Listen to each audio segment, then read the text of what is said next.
This is a TMNT Christmas special fan fiction called Home Alone in the Lair by S.M. Whispers. Here in New York City, it is now Christmas time. And even down in the sewers, the turtles are getting ready for their holiday season. Donnie is hard at work, building a hoverboard and upgrading the turtle droid. Mikey is in the kitchen, working on some new recipes for the big family meal. And Raph is getting the Christmas tree. The only one not getting ready for the holiday season is Leo, who is currently meditating in the dojo, when all of a sudden 4 kids come running into the lair. The leader, a boy who looked to be 8 years old, with ginger hair. Next was a girl who looked to be around 6, with black hair, followed by 2 others, a boy and a girl, who were turtles with long tails. The boy looked to be 6 as well. The girl looked to be around 4 years old, with long red hair. The kids shouted, "We've got a tree! We've got a Christmas tree!" Donnie stopped what he was doing and peeked his head out of his lab, while Mikey came out of the kitchen to see what was going on. The kids were bouncing up and down. "Uncle Mikey, Uncle Donnie, come see the tree." He walked into the living room to see what the kids were going on about, and saw they were alone, with no sign of their parents, and asked, "What tree, and where are your parents?" The kids stopped and looked back towards the entrance, worried, and the oldest said, "Well, they were right behind us." All of a sudden, a voice came from the sewer. It was April's. "Daniel Bryan Jones, what have I told you about running off?" Which made the boy with ginger hair jump and shout out, "Sorry, Mom." A moment later, April and Mona Lisa came down the front steps to scold their children. The boy turtle commented, "It's just, we were excited about the tree, and..." Mona Lisa interrupted her son. "Stefan, you should know better. You know how your father gets." Stefan bowed his head and said, "Yes, Mother. And by the way, where is Uncle Casey and Dad?" April commented, "Probably still trying to fit the tree down the manhole. You kids really should have put the size into account." Stefan continued, "Well, it was the best tree on the lot. And besides, how can we judge the size from the alleyway across the street?" At that moment, a baby started to cry. April interrupted, "Oh no, I'm sorry. I'll go check on Sean." April headed to the room that was converted into the nursery years ago, after the turtles found out that she was pregnant. After April left, Mona Lisa continued, "Stefan, you know why we have to stay in the shadows." Stefan protested, "I know, but no one was around to see us." Except for Danny, Casey, Aunt April, and Uncle Casey. Mona Lisa was about to explain why, again, when Raphael and Casey came through the door with the tree.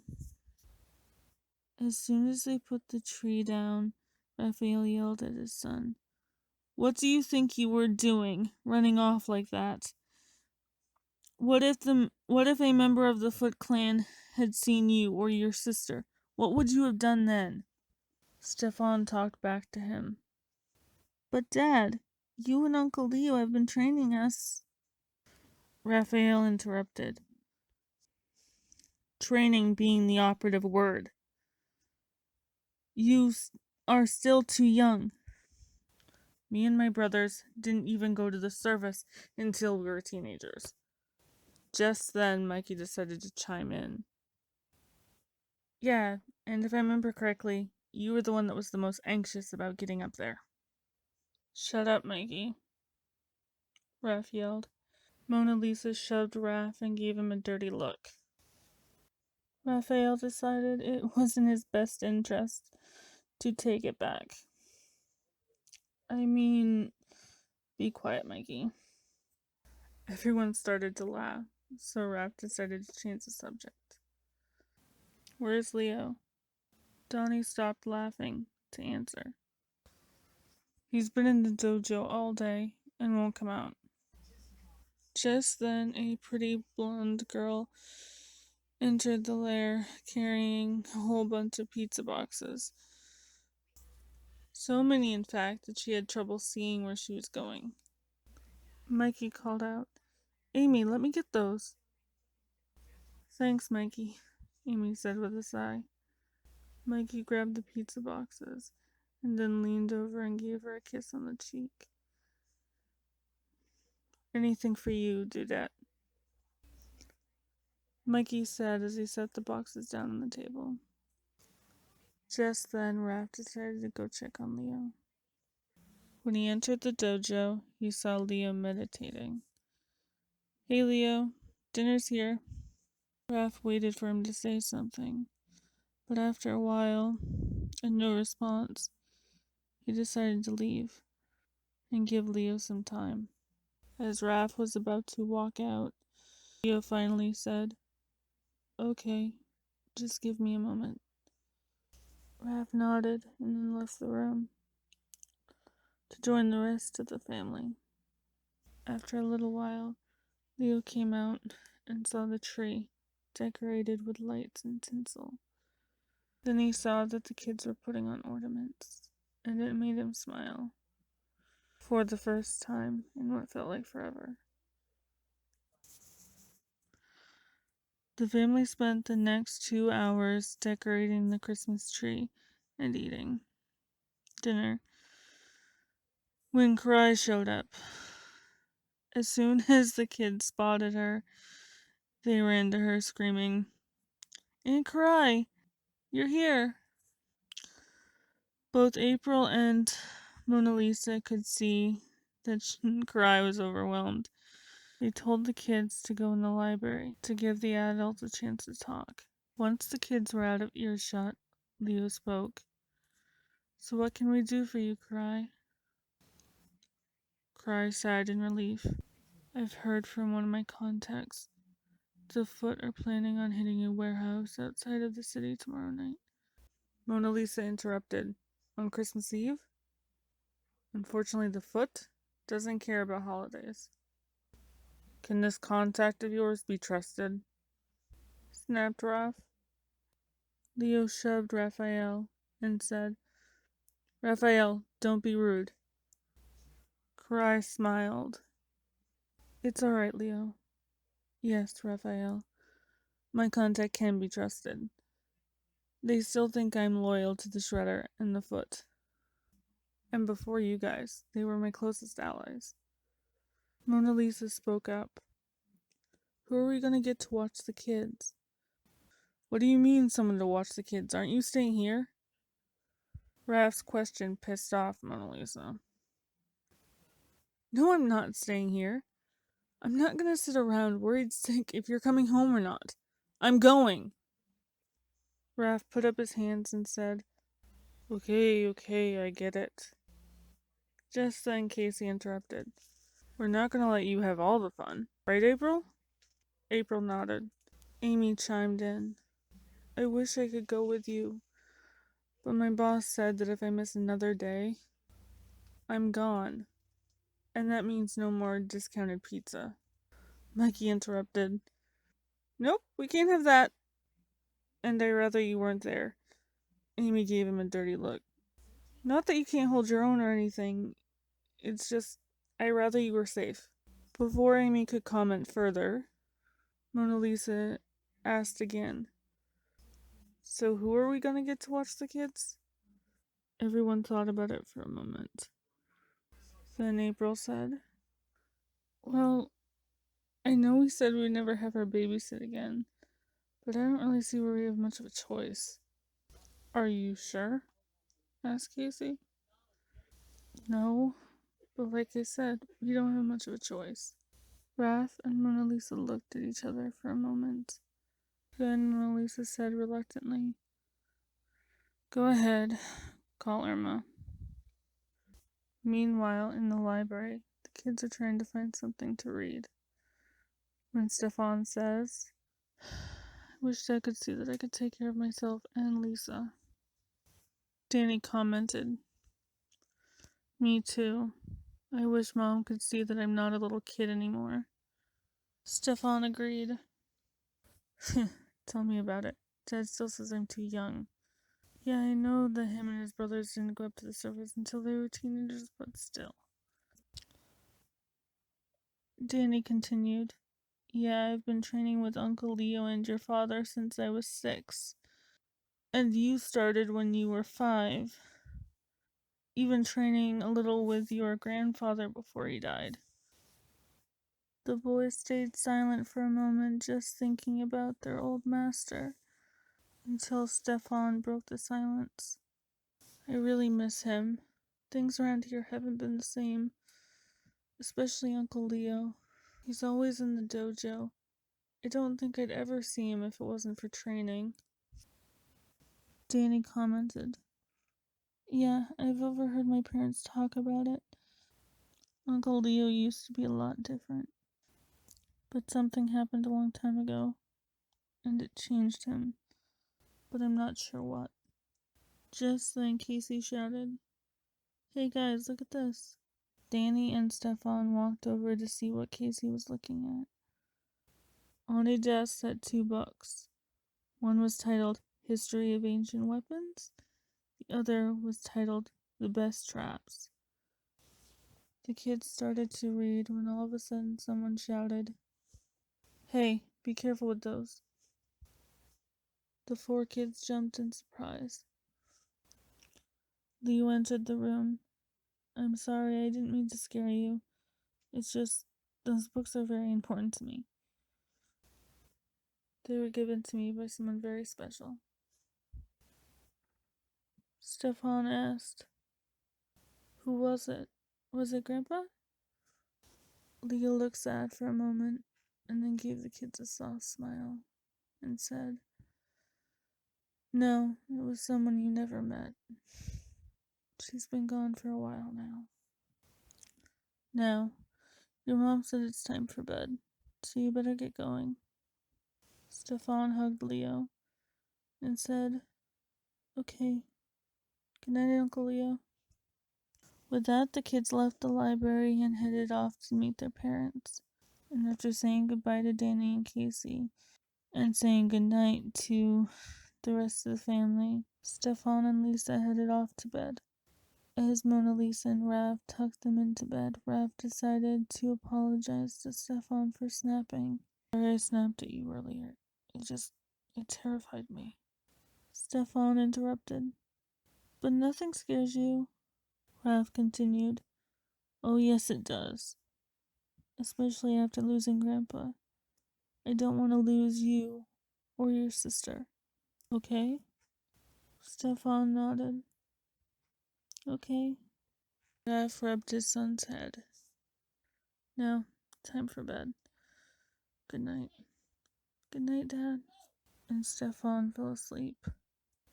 As the turtle slept, 2 members of the notorious Purple Dragon gang were planning their next move. The leader said, we've got to find a way to please the boss. The other member commented, we could always rob a toy store. No, it's been done. Plus we need to do something bigger. What, like ambush those turtle freaks? Yeah, that's a great idea. We could ambush those turtles. I'm glad I thought of it. The next morning, Stefan and Lisa found The family getting ready to go somewhere. Where are we going? Asked Stefan. His mother was the one to answer. There's something that we have to do, so Danny and Casey are coming over. Stefan was excited because he thought that Danny would be the one babysitting. However, once they came over, he found out that it would be Irma that would be the one babysitting. Why can't Danny watch us? He's old enough. Mona Lisa answered the question. No, he's not old enough, and after the stunt you guys pulled yesterday, we feel it's best that Irma is the one to watch you guys. Once Irma got there, the turtles and their friends left to go meet up with Cry. The kids reluctantly decided to watch a movie, which Irma promptly fell asleep halfway through, leaving the kids essentially alone. Danny decided not to wake her because she looked exhausted. Not long after that, the alarm system for the lair went off. The kids rushed to Donnie's command center and found out there was intruders in the lair. Danny told the others to go get Sean and head for the dojo and hide. Well, he went to go get a few things from Donnie's lab. Once he got what he needed from the lab, he headed over to the dojo to find the others. But when he got there, there was no sign of them. So Danny started to panic until Stefan started whistling to get his attention. You could see they were hiding behind one of the fabric murals in the dojo. Once he joined them, he could tell that Stefan had brought one of Donnie's portable screens to keep an eye on the intruders. Stefan whispered, "The intruders are in the living room." Danny interrupted. "Have they hurt Irma?" Stefan shook his head. "No, it doesn't appear so.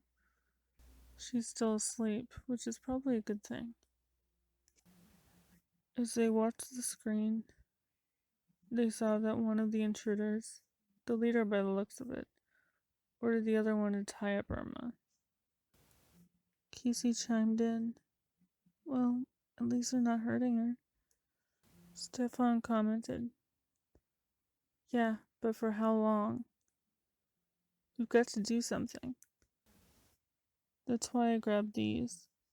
Danny showed them what he grabbed in Donnie's lab. The turtle drone and the hoverboard, along with the remote control for the turtle drone. The kids decided to test out the turtle drone and found out that Donnie had installed a shield that makes it go invisible. Danny knew he had to come up with a plan to defend himself and the others. Meanwhile, the purple dragons were looking around, making sure that the turtles were gone, as well as trying to see if there's anything worth taking. "Who do you think she is to those things?" asked the second in command, to which the leader replied, "I don't know, probably one of their groupies." The second guy said, "Can't believe a hot thing like that would be interested in those freaks." Just then, the two guys heard what sounded like a fan overhead, but they couldn't locate where it was coming from. When all of a sudden, the one that looked to be the leader got hit in the back of the head, followed by the other guy. When they came to, they saw what looked to be a paint can flying in midair above their heads. A moment later, the paint can dropped right on top of the second guy's head. They were pissed.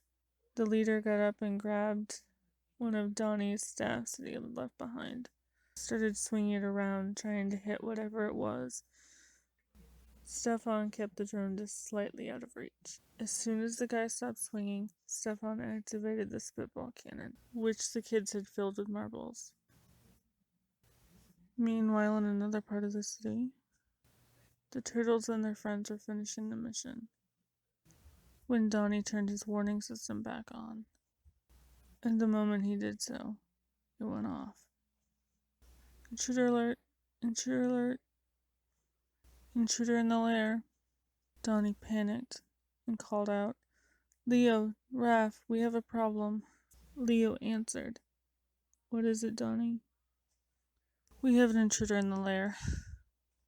Raph interrupted, What do you mean there's an intruder in the lair? Donnie continued again.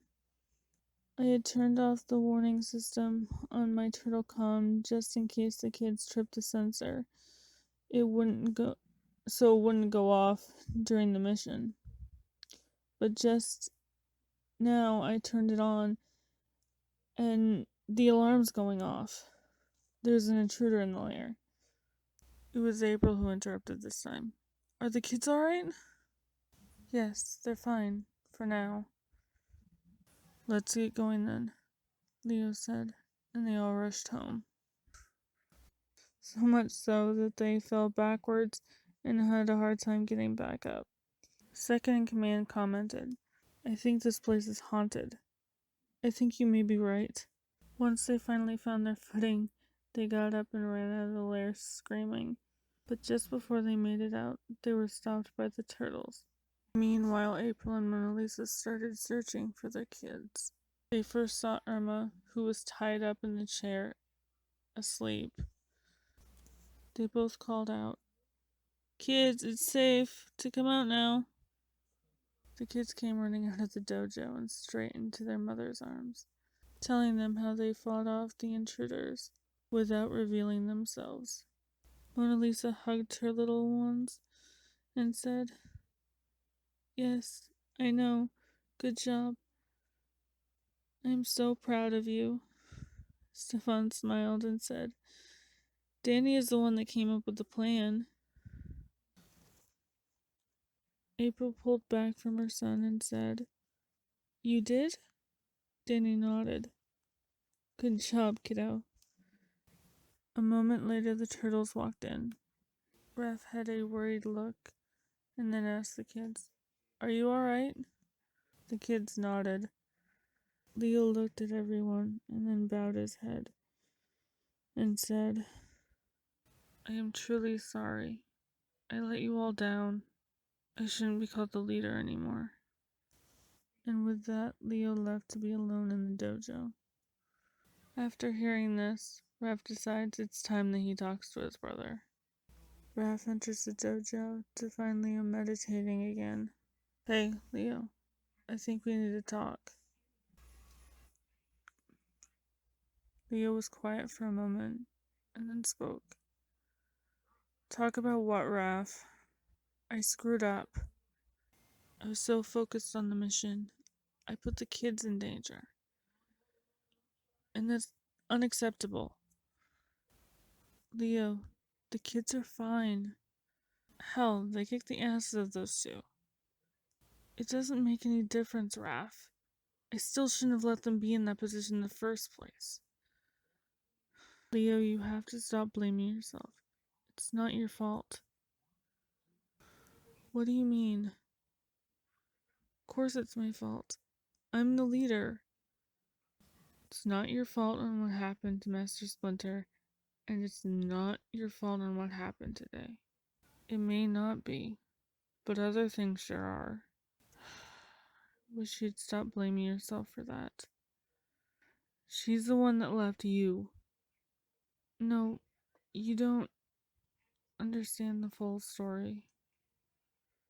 Look, I don't care. She left you high and dry, and you've been torturing yourself ever since. Let her go, Leo. Easy for you to say. Look, we love you and support you. But I wish you'd stop beating yourself up over this. Now come on. It's Christmas Eve. Let's go spend it with the rest of our family, okay? Fine. But just give me a little... No. You're coming out there now. No more of this moping. Raph practically dragged Leo out of the dojo, and they spent the rest of the night celebrating Christmas Eve.